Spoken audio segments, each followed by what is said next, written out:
नए तरह का इतिहास शामिल करके इस देश में क्या संदेश देना चाहते हो? एनसीईआरटी कभी तो राजस्थान और मेवाड़ को मुगलों के अधीन, कभी अंग्रेज़ों के अधीन और अब मराठों के अधीन बताना, यह तो एक बहुत ही बड़ी गलती कर है। रहे हैं। मैं ऐसे लोगों को कभी भी राष्ट्र हित वाले लोग नहीं कह के देशद्रोही कहना उचित समझना चाहते हो। इस रबर और शाही से मिटाना चाहते हो। हमने इतिहास हमारे पुरखों के खून से लिखा है। खून से लिखे हुए इतिहास को तुम्हारे कुत्सित इरादे कभी तोड़ नहीं पाएंगे। जैसलमेर और राजस्थान की विरासत को लेकर, राजस्थान पर मराठा साम्राज्य को लेकर जो सवाल उठाए हैं, उसको लेकर पूरे प्रदेश भर के विभिन्न पूर्व राज परिवारों ने सवाल उठाए हैं और इसको लेकर गंभीर प्रतिक्रिया दी है कि एनसीईआरटी जल्द से जल्द इसमें बदलाव करे। शायद आपको जानकारी होगी कि एनसीईआरटी ने 8वीं कक्षा के लिए एक किताब प्रकाशित की है जिसमें मराठा साम्राज्य का नक्शा बनाया गया है। और यह एक अचंभे की बात है कि उन्होंने मेवाड़ को और राजस्थान को मराठा एम्पायर का एक भाग माना है। हम सभी को पता है कि भारत के इतिहास में राजस्थान का क्या योगदान रहा है। कभी तो राजस्थान और मेवाड़ को मुगलों के अधीन, कभी अंग्रेज़ों के अधीन और अब मराठों के अधीन बताना, यह तो एक बहुत ही बड़ी गलती है। इसका सुधार अनिवार्य है। अभी हमारे साथ में एक क्षत्रिय महासभा के अध्यक्ष अशोक सिंह जी मेतवाला हमारे साथ में है। मेतवाला साहब, जो जिस तरह की सिचुएशन अभी बनी है इतिहास को लेकर ख़ास तौर से, क्या कहेंगे आप इसको? जी देखिए, मैं आपको स्पष्ट करना चाहता हूँ कि जिस तरह का समाचार, जिस तरह की इस बुक के अंदर इन्होंने एक नक्शा जारी किया है और महाराणा प्रताप के लिए भी जिस तरह के झूठे, भ्रामक और एक अपमानजनक इतिहास को पढ़ाने का प्रयास किया है बच्चों को, और जो एक नक्शा जारी किया समस्त मध्य भारत को इन्होंने एक तरह से मराठा साम्राज्य के अधीन बताया। मैं बहुत तल्खी के साथ कहना चाहता हूँ कि तुम भूल गए वो महाराणा राज सिंह जिसने औरंगजेब के दांत खट्टे करके उसके मुगलिया सल्तनत की ताबूत में अंतिम कील ठोकी थी, और उन मेवाड़ के महाराणाओं का वो महान वैभव तुम कुंभा का शौर्य भूल रहे हो, तुम प्रताप का वो महान पराक्रम भूल रहे हो, तुम कल्ला राठौड़, जयमल पत्ता, वीर सांगा की उस भूमि, पद्मिनी की उस जौहर को भूल रहे हो।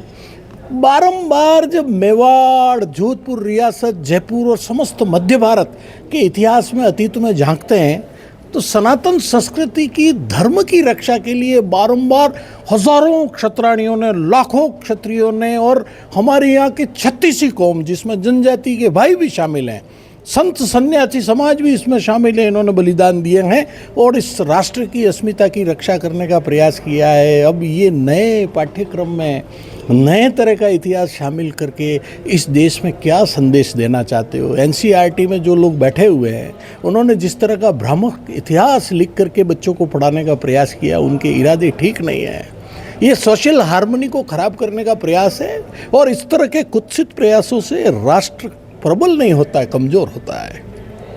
क्या लग रहा है ऐसी स्थिति क्यों आ रही है? ऐसे बड़े बड़े शिक्षा के विशेषज्ञ इसमें रहते हैं, इतिहासकार की सलाह के बाद ऐसी पुस्तकें लिखी जाती हैं, क्या उन विशेषज्ञों की कार्यशैली पर भी सवाल है?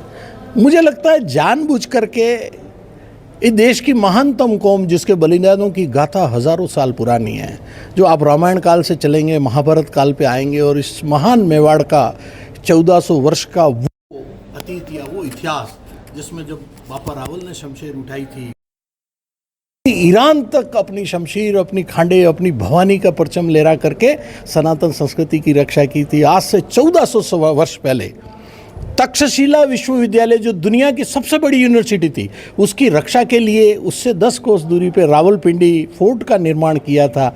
हम उन बलिदानों को भूल जाएंगे, हम कुंभा के उन महान विजयों को भूल जाएंगे, हम एक एक योद्धा, वीर दुर्गादास के वो स्मशान की जलती चिता में भाले की नोक पे बाटी सेक करके धर्म की रक्षा करने को अगर भूल जाएंगे, हम माँ पद्मिनी के उस जौहर को भूल जाएंगे, नन्हे नन्हे छोटे छोटे बालकों को अपनी गोद में लेके 16,000 क्षत्राणियाँ जब जौहर की चिता में अपनी अस्मिता और संस्कृति की रक्षा के लिए कूद पड़ती हैं, हम उसे भूल जाएंगे।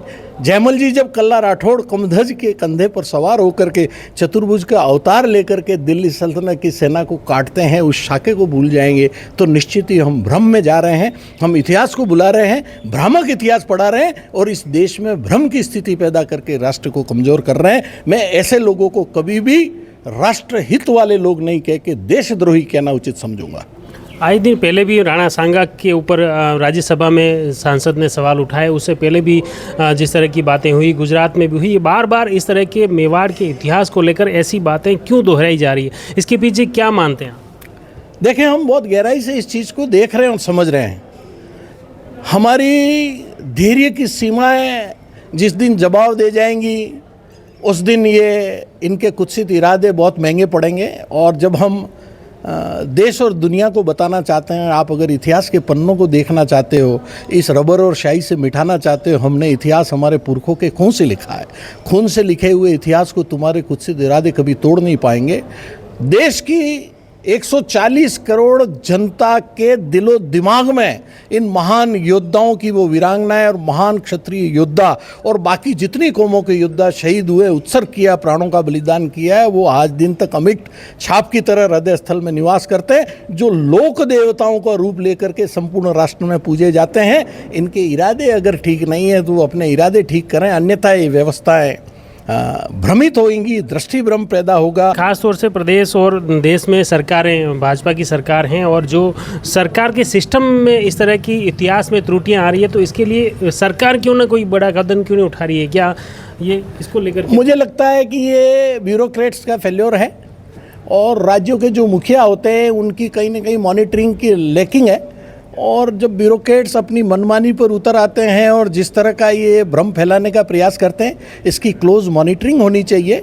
और हर स्टेट के या पुरातन जो इतिहास है हमारा, उसकी स्टडी के लिए एक ऐसी कमेटी होनी चाहिए जिसमें इतिहास के विशेषज्ञ हों और इतिहास के जो तथ्यपरक तथ्य हैं, जो शिलालेख हैं, हमारे ताम्रपत्र हैं, पुरानी हिस्ट्रीज़ हैं, जो ऑथेंटिक जिन इतिहासकारों ने इस पर बात की है, जिनके सबूत हमारे पास उपलब्ध हैं, ऐसी सच्चाइयों के साथ आने वाले भविष्य, जो भारत का भविष्य बालक, उनको अवगत कराना चाहिए। अन्यथा हमारा जो नुकसान है उसकी भरपाई आने वाली पीढ़ियां नहीं कर पाएंगी। और अगर यही चलता रहा तो मैं मेवाड़ क्षत्रिय महासभा के बैनर तले ये कहना चाहता हूं कि हम बहुत ज़्यादा बर्दाश्त करने वाले नहीं हैं। हम जन आंदोलन खड़ा करेंगे और उसका परिणाम जो होगा वो ज़्यादा ठीक नहीं होगा। जब कानून व्यवस्था की बात आएगी तो देश को भी नुकसान होगा, प्रदेश को भी नुकसान होगा। बिल्कुल, बहुत बहुत धन्यवाद अमित वाला साहब। मुख्य रूप से आपने देखा कि जिस तरह के इतिहास को लेकर जिस तरह के सवाल खड़े किए हैं, आपने स्पष्ट तौर पर कहा कि शासन, प्रशासन और सरकार इस ओर सख्त ध्यान दे, वरना आने वाले दिनों में ये बड़ा कदम उठाएंगे, जन आंदोलन खड़ा करेंगे और इसके लिए सरकार खुद जिम्मेदार रहेगी। अब आने वाले समय में इस पूरे प्रकरण को लेकर सरकार क्या कुछ एक्शन लेती है, एनसीईआरटी इसमें क्या बदलाव लाती है, वो देखने वाली बात होगी। हमारा प्रयास रहेगा इस पूरे घटनाक्रम से जुड़ी हर अपडेट आप तक पहुँचे। आप जुड़ी रहिए जयवर्धन न्यूज़ के साथ। धन्यवाद।